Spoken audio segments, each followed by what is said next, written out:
ఒక మనిషి తను బ్రతకడానికి కావాల్సిన ఒక ఉద్యోగాన్ని సంపాదించడం కోసం తన చిన్నప్పటి నుంచి ఒకటో తరగతి నుంచి మొదలు పెడితే 10th కంప్లీట్ చేస్తాడు అయిపోతుంది. తర్వాత డిగ్రీ కంప్లీట్ చేస్తాడు అయిపోతుంది. తర్వాత ఎంబీఏ, ఎంసీఏ కంప్లీట్ చేస్తాడు. అంటే ఆల్మోస్ట్ ఒక 15 ఇయర్స్ అనేది వెయిట్ చేస్తాడు ఒక ఉద్యోగం సంపాదించడం కోసం. సో ఈ ఉద్యోగం వచ్చిన ఉద్యోగం తను ఎన్నాళ్ళైతే ఉంటాడో అన్నాళ్ళు మాత్రమే ఉద్యోగం ఉంటుంది. కానీ మీరు ఒక వ్యాపారం అనేది కరెక్ట్‌గా ఎస్టాబ్లిషన్ చేయగలిగి, దానికి ఒక ప్రాపర్ టైం ఇయ్యగలిగి, దానికి ఒక ప్రాపర్ బడ్జెట్ ఇయ్యగలిగి, మీరు దాన్ని ప్రాపర్‌గా బిల్డ్ చేస్తే ఈ వ్యాపారం, ఈ బిజినెస్ మనమే కాదు మన తర్వాత ఇంకొక 10 తరాలు కూడా ఈ బిజినెస్‌ని రన్ చేసేంత అవకాశం ఉంది.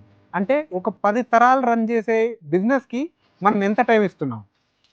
మన ఒక్కరం మాత్రం చేసే బిజినెస్‌కి ఎంత టైం ఇచ్చాము? సో దీన్ని కంపేర్ చేయండి. ఈ విధంగా మన బిజినెస్‌కి ఎక్కువ టైం ఇవ్వండి, బిజినెస్‌ని గ్రో చేయండి. ఖచ్చితంగా ఇది మనకి లాంగ్ టైమ్‌లో మన తరాలని కాపాడుతుంది. మనం ఎంతో మందికి సర్వీస్ చేయడానికి ఒక అవకాశం దొరుకుతుంది. Thank you.